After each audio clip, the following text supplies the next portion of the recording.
What's going on, my Pokemaniacs? My name's Jaeger. Welcome to my channel for all the Pokemon content that you can like. Today we are taking a look at the top 5 cards from Rebel Clash, the new set that comes out.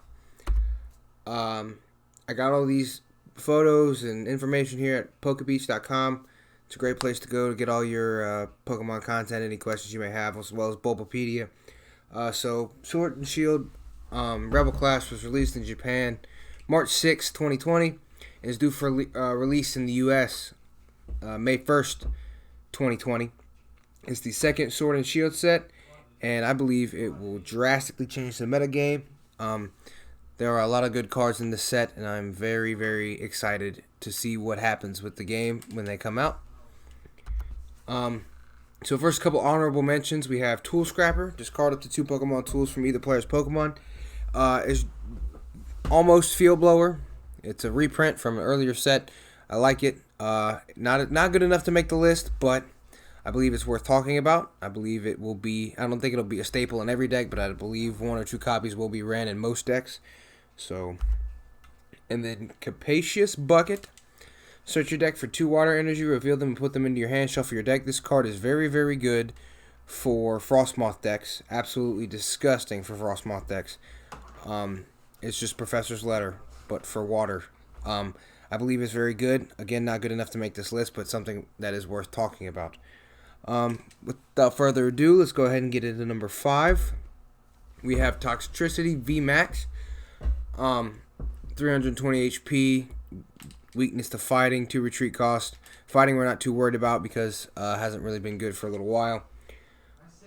Its main attack is 2 lightning and a colorless. Giganto Right, 160 damage, 160 plus damage.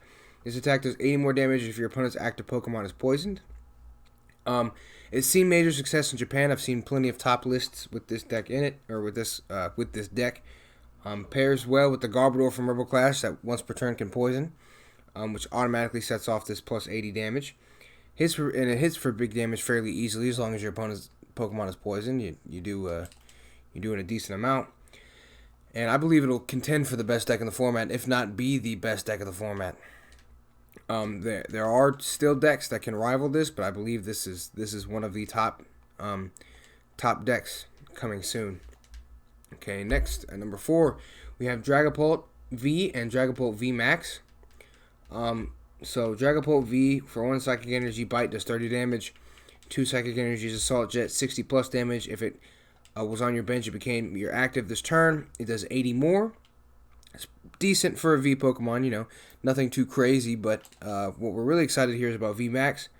For 1 Psychic Energy, Shred 60 damage. It's not affected by any effects on your opponent's active Pokemon. And then Giganto Phantom, for 2 Psychic Energies, 130 damage. Put 5 damage counters on your Pokemon, on your opponent's bench Pokemon any way you like. That is absolutely ridiculous. I believe this deck will rival Toxtricity. I believe it is very versatile, and it's also seen success in Japan. It's very, very good. Low cost, high reward. It takes 2 energies to get going, which is amazing. It also only has a retreat cost of 1. So I believe Toxtricity will be rivaling Dragapult and Dragapult VMAX in as a 2 number, the best 2 decks in the format. It has a double weakness to Darkness, which is kind of rough right now with Dark Box, but I believe this deck looks to be one of the best. And coming in at number 3, we have Scoop Up Net. Put one of your Pokemon, excluding Pokemon V and GX, into your hand. Discard all cards attached to that Pokemon. This is very good for decks who don't rely on V and GX Pokemon. It can and will make budget decks popular.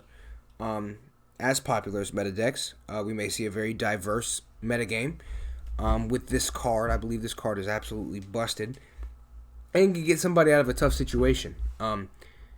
So, for example, if you're playing, I can kind of already see it. Sableye V with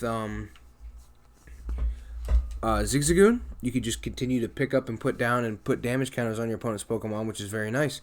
Or it can pick up something and get you out of a rough situation. I like it a lot. I believe it's going to be used a lot.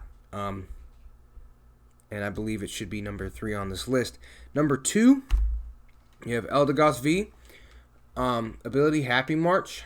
once per turn. When you play this card from your hand to your bench, you may put a supporter card from your discard pile into your hand. Now, that's absolutely amazing as well, because you can use. It's basically a Versus Seeker, but in Pokemon form. And its attack, 2 colorless energy, soar upward, 50 damage. You may shuffle this Pokemon and all cards attached to it into your deck. It works very, very well with Welder, Frostmoth decks, any decks that accelerate energy. So you can just easily get it on there, get yourself whatever you need. Maybe win the game with it. Like if you're stuck and you used a Cynthia earlier, you top deck this, you get a Quick Ball or a Net Ball. You can go ahead and get right into it. This card is very, very good, and we'll see a lot of play. And can potentially win a game for you if paired with the right cards and the right time. This card can potentially win a game for you. I see it as not a staple, but a very good option in a lot of decks in the format. They will be ran as a 1 or a 2 of in most decks. And last but not least, especially not least, at number 1, I think we all kind of understood this. Boss's Orders, Giovanni. Choose one of your opponent's bench Pokemon and switch it with their active Pokemon. Support card. Gusting. Obviously, Lysander reprint will completely change the metagame, completely change the format. Gusting is now easy as getting this card and playing it. Versus flipping a coin with all the catchers and having to drop 2 catchers at the same time and having all these kind of conditions. No, all you got to do is play this. You get to gust something for free.